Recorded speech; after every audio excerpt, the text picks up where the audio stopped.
What's going on, guys, and welcome back to the channel today. For today's video, you know why I'm here. Obviously I've got the cricket shirt on, my Surrey One Day Royal London One Day Cup shirt. Been watching the cricket all day since first ball of the day. Going to keep this a lot shorter than the video from yesterday because I think obviously the video did drag on a little bit. Wanted to cover majority of my thoughts regarding the video, regarding obviously the day's play and whatnot, but also reason why I want to keep it a lot shorter, because I want to keep you guys engaged, and obviously I want to hear your thoughts regarding the day's play of obviously what we have just witnessed today, which was very, let's to say it was hard to watch at times, because I just generally don't think the pitch was prepared well enough. There's not been enough swing, there's not been enough seam. That's obviously down, that may be down to the bowlers, it may be, but majority of the time it is down to conditions, and conditions weren't and haven't been as great as they perhaps could have been. Whether that is entirely down to the pitch not being prepared again for bowlers, as such, because obviously we've seen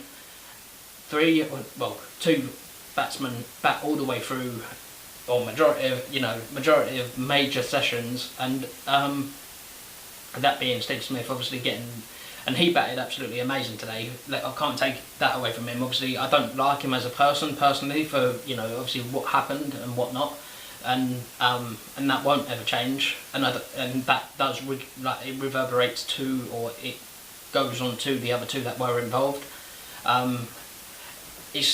But obviously that's for perhaps another video, who knows.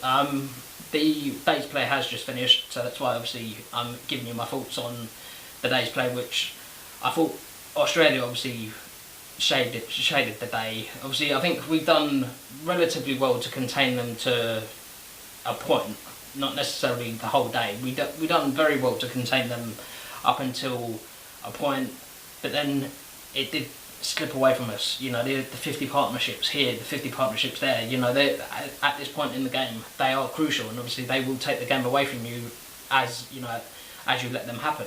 Not necessarily, and that probably kind of bounces back to my major point of, I don't know, just the conditions just not being as suited for bowling or batting for that matter. I know, again, like I said, the batsmen that have applied themselves and that obviously have the application to do so have benefited from it. They've obviously been able to bat through vast majorities of the session, but it's one thing is for certain. Obviously if you haven't been following it, they've set us 398 to win, or they got 397, a lead of 397, meaning England require 398 to win. Had to survive 7 overs at the end of the day, which I think they done relatively well. Burns and Roy never really looked troubled. Roy looked a lot more kind of cautious than Burns. I think Burns is obviously settling into Test cricket a lot easier because he's obviously had that many more matches to do so. It's what it does do is it makes for an absolutely monumental and intriguing, exciting games, like obviously Test match cricket for tomorrow. For the day's play, I mean there were talk of, I think it started to rain, but obviously the whole of today has been pretty good, so we're there isn't no real kind of issue there. But tomorrow, who knows what's going to happen. I think with regards to what England do, I'm not saying I've ruled out England chasing the runs down, because a whole 90 overs and a bit, I think 90 overs, and they're going to be making up time that we lost, I think, on day 2 or 3, which I think was about 13 overs, so you're looking at in excess of maybe 103 to 105 overs, depending on obviously how quick the Aussies get through their overs and whatnot, and obviously the rules and regulations that kind of entice, or it kind of go with that. What do I expect? I mean, what I expect is I expect, because I've seen it time and time again. I hope I don't see it, but tomorrow. But what I do expect is England to crumble and then probably end up getting skittled at for next to nothing.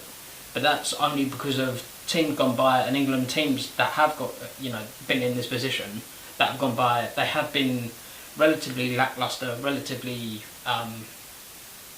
just, yeah, I suppose that's what it is, lacklustre. And it's, it's one of them things where you do have to learn. You've got to learn to be able to apply yourself more. Maybe that is in doing so, changing the order. Changing the order and perhaps changing personnel within the team. Rolling on, obviously, just touching on a thing that came out earlier on, which it was Anderson. He's been ruled out of the next test at Lords, so that obviously, I just want to wish him well, and obviously hope he comes back and can play some part of the series at all. Obviously only bowled 4 overs, but again, with tomorrow's result, I don't expect England to not chase them down, but I don't expect England to get the runs, if that makes sense. So whether I could be erring on the side of a draw. It would be a monumental effort for England to get the draw, but again, I think that would be testament to the character that the boys, could possibly show, and it's just down to, I'm not going to say how much they want it, because obviously they want it as much as the Aussies do, but the Aussies have put themselves in an amazing position. I want to know your thoughts, opinions, so leave them down in the comments below. I'm going to shut this off now. I'm going to go actually watch Surrey. I think Surrey are playing tonight, so yeah, I'm going to go watch them on TV, obviously not at the ground. It would be nice to go to the ground, but yeah, I'm going to go get some food and relax for the rest of the evening. Let me know your thoughts, suggestions, ideas, opinions, and all things cricket, sports, and whatnot. Arsenal fans out there, I know you guys perhaps are not enjoying sort of this type of content, but this content's only going to be running through until the end of the series, which I believe it ends on September the 16th, when the final day's play comes to a close. So yeah, I love you guys, and I'll speak to you guys tomorrow, I guess, with day 5. Come on England, and that's all I've got to say. Yeah, that's it. In a bit. I love you guys. Sweet.